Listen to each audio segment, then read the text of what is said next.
pendant cette période-là, il y a un de mes amis qui nous invite. Donc, le logement dans lequel on vivait, on était à 4.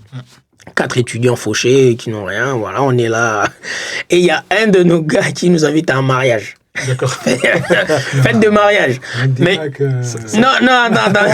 On va donc on quitte le 7-8. Le mariage c'était à Étampes là-bas au sud en Île-de-France. On va au mariage. Non mais ce qui se passe, t'es pas prêt. Ce qui se passe, on arrive, on n'a rien au mariage. La mariée n'est pas contente du gâteau de mariage. On est en plein mariage, le gâteau de mariage arrive, la mariée est pas contente. Ah ouais, d'accord. La mariée donc dit, ça se voit aller, quoi. Non, elle commence à parler, genre c'est quoi ce gâteau? Ouais, tout le monde l'entend. Ouais, tout le monde l'entend. Elle est pas contente du gâteau. Et vous quatre. Et ce qui se passe, c'est nous on récupère le gâteau de mariage. Et vous repartez avec ou? On repart avec ouais, d'accord. Dans le RER, on avait le gâteau de mariage. Et donc, ça veut dire que dans la fête, ils n'ont pas mangé de gâteau. Il y avait personne aimé. En fait, vous êtes allé dire à la mariée si vous voulez pas le gâteau. En fait, non, vu que c'est la cousine à notre pote, elle dit écoute, si t'aimes pas le gâteau, parce qu'elle a commandé un autre gâteau qui est arrivé.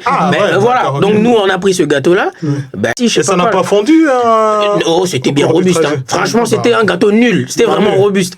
Et on est rentré avec à la maison et avec mes potes. Ils vont se reconnaître. Je vais pas citer. On était à 4. On vous fait coucou. Et ce gâteau, on l'a mangé pendant une semaine.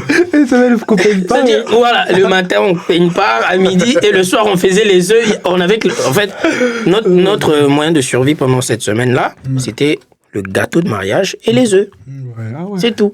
Donc, c'est des souvenirs, t'es là, tu dis, mais c'est la galère. Et pendant ce temps-là, moi, je devais aller au stage, Même mon patron, tu vois, le stage s'est arrêté plus tôt que prévu parce que j'arrivais plus, ça se voyait, j'avais pas bonne mine, j'avais pas la tête à aller au travail. Le carnet de l'étudiant étranger. Jivik Mayindou et Aristide Katiabois donnent la parole aux étudiants du monde entier.